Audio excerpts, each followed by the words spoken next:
如果吉大同埋南灣係老牌嘅富人區，咁新香洲同埋十字門呢，就係新貴中嘅戰鬥機啦。咁今日呢，就同大家傾下珠海兩個當紅嘅炸子雞啦。先嚟講新香洲啦，呢度簡直係珠海行政嘅心臟啦。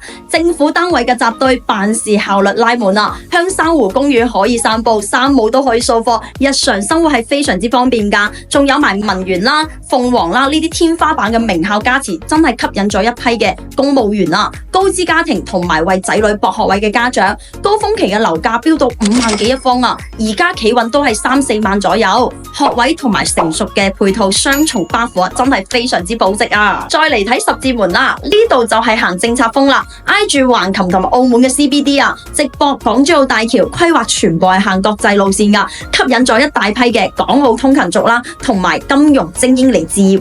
咁高峰期咧最高都係4、5萬蚊，咁而家普遍都係3萬左右。隨住會展中心啦、華發商都啦、輕軌啦呢啲配套逐漸會兌現噶，潛力係真係無限啊！總結嚟講，新香洲咧就靠配套穩紮穩打，十字門咧就靠政策乘勢而上啦。兩個片區近期咧雖然係隨住個大市細細回調啦，咁實力都係擺喺度嘅。長遠嚟講啦，新香洲都係最佳嘅選擇啊！想知道更多珠海值得買嘅地方，快啲嚟關注我啦！